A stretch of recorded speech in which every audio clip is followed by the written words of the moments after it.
Hello, അമ്മയുടെ ചാനലിലേക്ക് എല്ലാവർക്കും സ്വാഗതം. അമ്മ ഇന്ന് ഉണ്ടാക്കാൻ പോകുന്ന ഒരു സോയാബീൻ പരട്ടി എടുക്കാന്നാണ്. അതെങ്ങനെയാന്ന് പറഞ്ഞാൽ അത് ചാറില്ലാതെ അമ്മ ഇന്ന് സോയാബീൻ മേടിച്ചു. അതിന് എങ്ങനെ ഒരു പരട്ടി നമ്മൾ എടുക്കുന്നത്, അത് ചോറിന്റെ കൂടെയും ചപ്പാത്തിയുടെ കൂടെയും എല്ലാം കഴിക്കാൻ കൊള്ളാം. അതെങ്ങനെയാ നമ്മ കാണിക്കാം. വെള്ളത്തിലിട്ട് വെച്ച് ഇതിനകത്ത് ഇച്ചിരി ഉപ്പും ഇട്ട് വെച്ചേക്കുക. ഇത് നല്ലവണ്ണം കുതിർന്ന് വരും. അതിപ്പോഴത്തേനും അമ്മ ഇതിനോട് സവാള, ഇച്ചിരി ഇഞ്ചിയും വെളുത്തുള്ളിയും എല്ലാം കൂടെ അരിഞ്ഞുകൊണ്ട് വരട്ടെ. സോയാബീൻ അമ്മ ചൂടുവെള്ളത്തിൽ ഇട്ടേക്കുമായിരുന്നു. അത് അമ്മ 2-3 വെള്ളം കഴുകി. ഇനി നമുക്ക് ഇതിനകത്തുനിന്ന് ഇത് പിഴിഞ്ഞ് കുക്കറിലേക്ക് മാറ്റാം.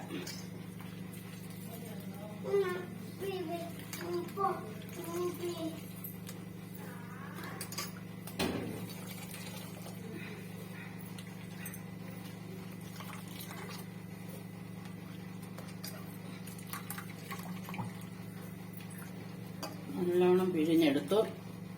ഇനി നമുക്ക് ഇതിനകത്തോട്ട് മുളക് പൊടി, 1 സ്പൂൺ മുളക് പൊടി, 1/4 ടീസ്പൂൺ മഞ്ഞൾപ്പൊടി,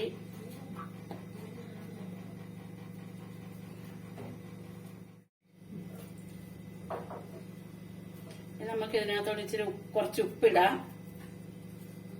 എന്നിട്ട് നമുക്കിതൊന്ന് ഞെരടി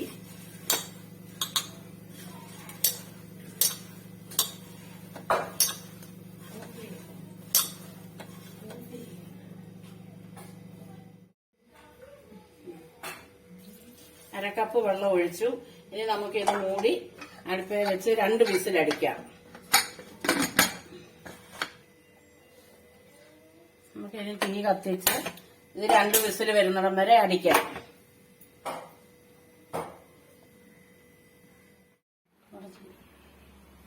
നമ്മുടെ ചീനിച്ചട്ടി ചൂടായി. നമുക്ക് ഇതിനകത്തോട്ട് 2-3 സ്പൂൺ വെളിച്ചെണ്ണ ഒഴിക്കാം.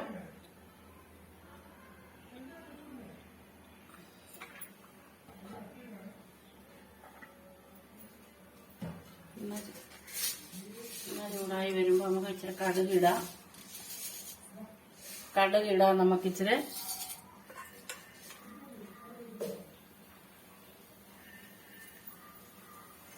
നിങ്ങൾ ഇതുപോലെ സോയാബീൻ കിട്ടിയിട്ട് വീട്ടിൽ എങ്ങനെ ചെയ്ത് നോക്കിയിട്ടുണ്ടോ? അമ്മ ഇത് ആദ്യമായിട്ടാ ചെയ്യുന്നത്. ഇത് മാർക്കറ്റിലൊക്കെ കണ്ടിട്ടുണ്ടെങ്കിൽ ഇതുവരെയായിട്ട് അമ്മ മേടിച്ച് നോക്കിയിട്ടില്ല. അപ്പൊ ആദ്യമായിട്ടൊന്ന് ട്രൈ ചെയ്ത് നോക്കുവാണ്. എത്രമാത്രം നന്നാവുമെന്നൊന്നും അറിയത്തില്ല.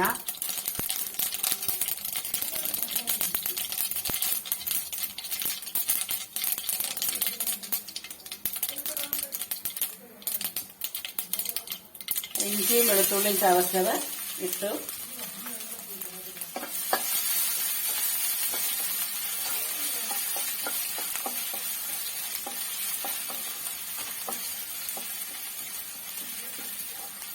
നമുക്ക് ഇതിനകത്തോട്ട് 2 വലിയ സവാള അരിഞ്ഞത്, നീളത്തിൽ അരിഞ്ഞത്, ഇനി നല്ലതായിട്ടൊന്ന് വഴന്ന് വരട്ടെ.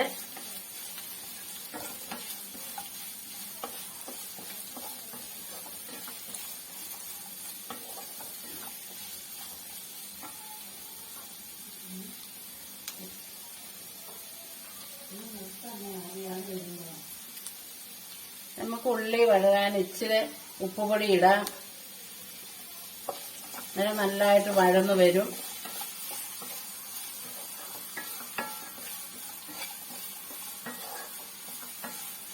അമ്മ ഇത് കഴിച്ചിട്ടൊക്കെ ഉണ്ട്. കല്യാണത്തിനൊക്കെ പോകുമ്പോ അമ്മ ഇത് കഴിച്ചിട്ടുണ്ട്. അമ്മ വീട്ടിൽ ഇത് മേടിച്ചിട്ടില്ല, ഉണ്ടാക്കിയിട്ടില്ല. ഇപ്പം അമ്മ മാർക്കറ്റിൽ പോയപ്പം കടയിലിരിക്കുന്ന കണ്ടപ്പം അമ്മ മേടിച്ചോണ്ട് വന്നതാ. അപ്പൊ ഇത് വെച്ച് നിങ്ങളെ കൂടെ ഒന്ന് കാണിക്കാമെന്ന്.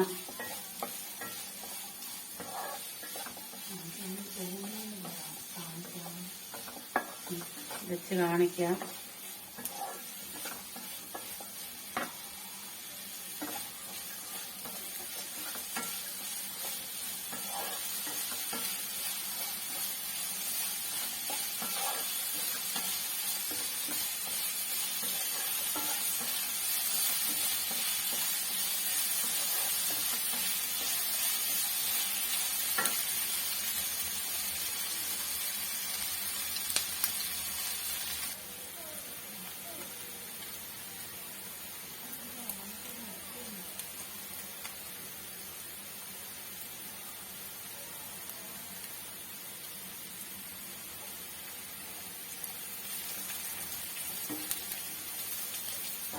നമുക്ക് ഇതിന് കരിയാപ്പില ഇടാം.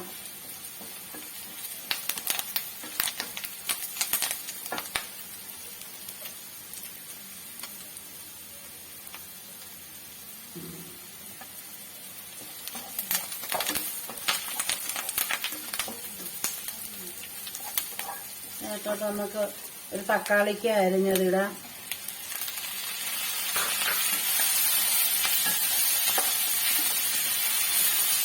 ഇത് നല്ലതായിട്ട് വരഞ്ഞ് വരക്കാം.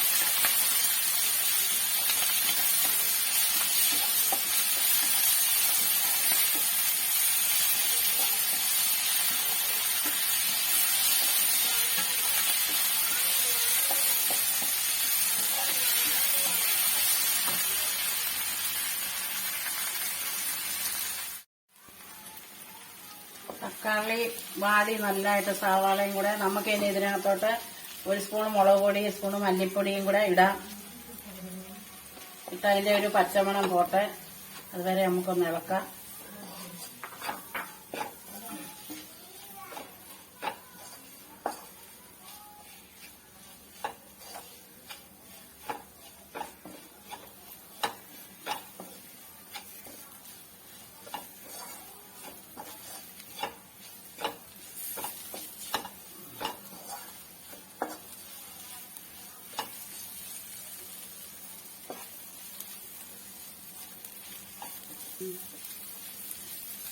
നമ്മുടെ മുളക് പൊടിയുടെയും മല്ലിപ്പൊടിയുടെയും എല്ലാം പച്ചമണം മാറി നമുക്കിനി വേവിച്ച് വെച്ചിരിക്കുന്ന സോയാബീൻ ഇടാം. അതിനകത്തോട്ട്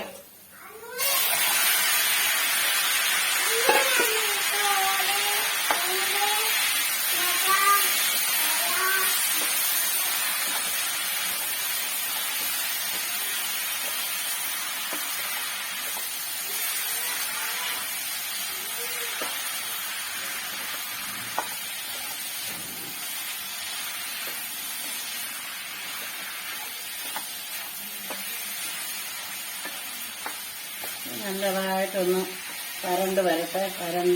വരട്ടി നമുക്കിത് എടുക്കേണ്ടത്.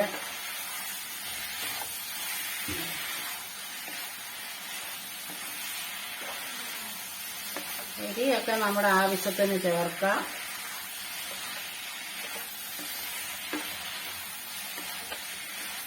ഇവിടെ കുട്ടികളൊക്കെ ഉള്ളതുകൊണ്ട് ഒത്തിരി എരി അവർക്ക് വേണ്ട.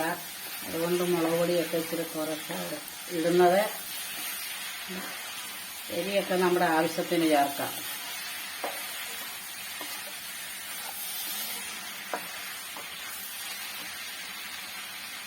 നമുക്കിതിനകത്തോട്ട് 1 സ്പൂണിന് കുരുമുളക് പൊടി ഇടാം.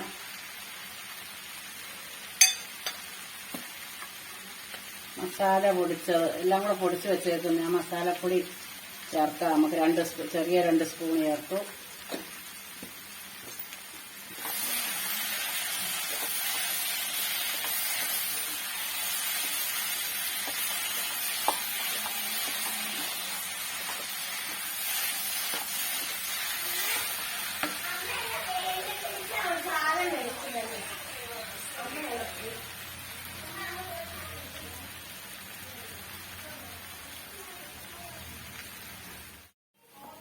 നമ്മുടെ സോയാബീൻ പെരട്ട് റെഡി ആയിട്ടുണ്ട്. ഇത് നല്ലതാണ് ചോറിന്റെ കൂടെ ഒക്കെ കഴിക്കാൻ, അപ്പത്തിന്റെ ചപ്പാത്തിയുടെ കൂടെയൊക്കെ ഇത് കഴിക്കാൻ പറ്റും. അതുപോലെ തന്നെ ഈ റെസിപ്പി നിങ്ങൾക്ക് ഇഷ്ടമാണെങ്കിൽ നിങ്ങളുടെ കൂട്ടുകാർക്കും ഷെയർ ചെയ്ത് കൊടുക്കണം. എന്നെങ്കിൽ മാത്രമേ ഇത് മറ്റുള്ളവരിലേക്കും എത്തുകയുള്ളൂ ഈ വീഡിയോ. അതുപോലെ തന്നെ ഞങ്ങളുടെ ചാനൽ ഇഷ്ടപ്പെട്ട് കഴിഞ്ഞാൽ ലൈക്ക് ചെയ്യാനും സബ്സ്ക്രൈബ് ചെയ്യാനും മറക്കരുത്. അടുത്ത വീഡിയോയിൽ കാണാം. ബൈ.